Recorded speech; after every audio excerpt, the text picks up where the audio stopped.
Yemenite cuisine is probably the healthiest of all the Jewish cuisines. There's very, very little fat in it. It's poor food. And having a chicken soup, it means that it's a celebratory meal.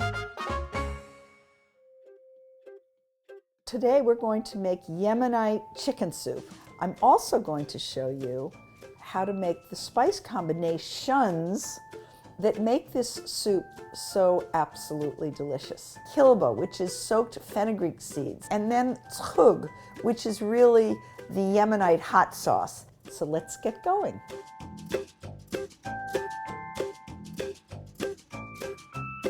First of all, you take the chicken, put it in water to cover for about 3 inches. Of course, if you're using kosher chicken, it's already salted.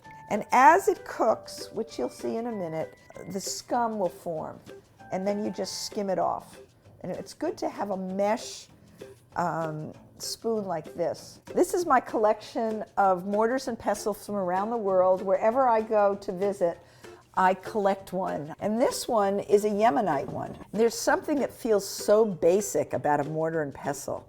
And let me tell you what's in HAWAYU. Cardamom, black caraway seed, cumin seed, pepper, coriander, turmeric, saffron. These women would sit on the floor and they would grind their spices.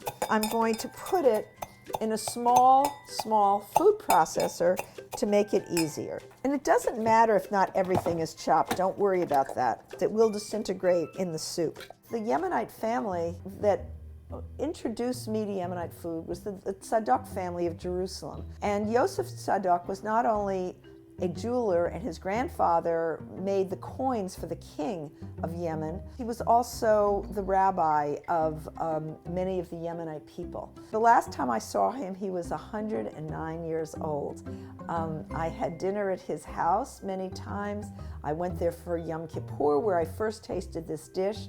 Okay, so let's get back to our soup. You'll see the scum that's formed, and you just want to get rid of that. In this soup, 2 onions go in, 8 cloves of garlic, and what I'm going to do is just mash them. Okay, so then we're going to put the rest of the onion and the celery in. Now the Yemenites would quarter it, but have it held together, and then it will fall apart. So we're going to do what the Yemenites do.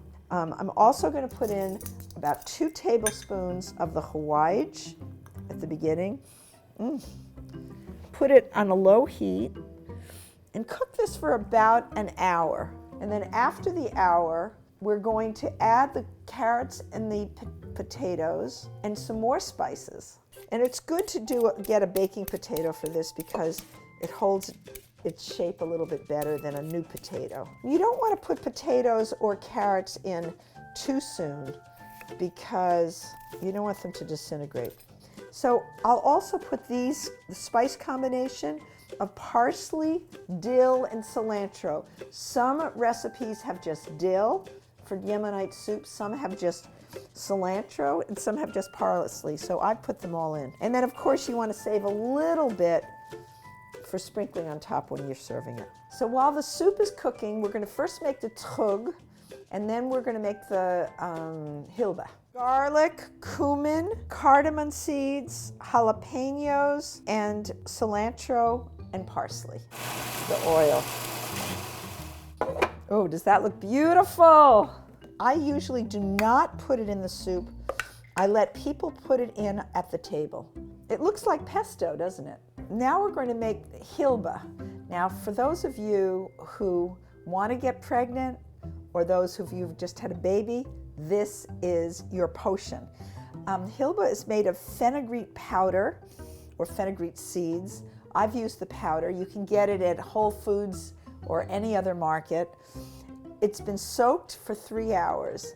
Then what I'm going to do is take the juice of a lemon. I'd use my hands as a filter. About a teaspoon of salt, a teaspoon of the tzhug. And then you just whip this up. It's slightly bitter. It's a flavor you've never had before. Doesn't this look wonderful with the cilantro, the parsley, the dill, the chicken broth? It's beautiful. And then what I'm going to do is add some fresh herbs, because nothing looks better than fresh herbs on soup. And I'm going to stir in a little bit of the hilba to my soup. A little bit, well, a tiny bit of the sug, because it's very potent. And maybe I want a little bit more, a pinch of my HAWAYU, again, my spice combination.